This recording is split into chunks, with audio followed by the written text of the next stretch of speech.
Sometimes you run. I told Damien I had to get up early to get to the market. The night fishers would be bringing in their haul. I hated lying to him. I hated lying for any reason. But I had to.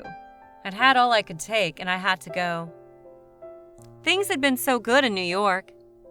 We'd both had careers and plenty of friends and general contentment. Looking back, I can't quite remember why we thought it would be a good idea to give all that up. To move to Puerto Culebra and open a restaurant. Just the two of us, we'd said. No more big city hassles. No more friends intruding upon our time together. Lots of sea air and sunshine. It had all sounded so wonderful.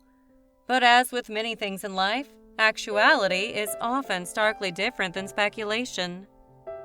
I packed my bags yesterday with essentials only and hid them in the pantry.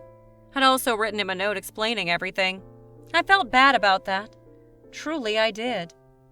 The grown-up thing to do would have been to sit down and explain to him how freaking miserable I was, that we'd made a huge mistake.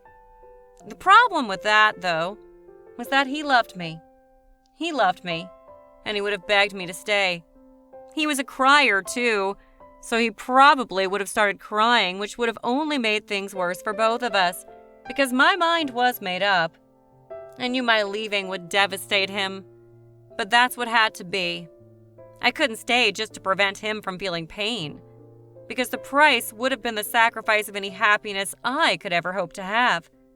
Sorry, but that was just too much. I left the note on the dresser, and then I started out.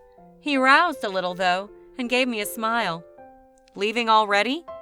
Yeah, I need to beat the crowd to get the best fish. I know.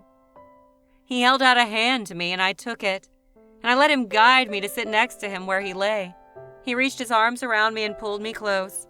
I would have thought I might have at least felt a tinge of remorse, but I didn't. What I felt was closer to revulsion.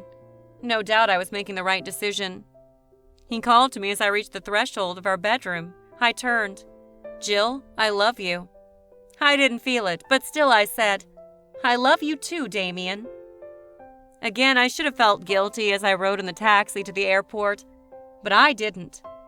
To the contrary, I felt the weight sloughing off my shoulders with each slowly passing mile. Once I finally boarded the plane, I felt lighter than I had in a year. I'd made the right decision. I collapsed in my seat with a smile on my face. I randomly looked across the aisle, and there sat Damien, looking every bit as surprised as I felt.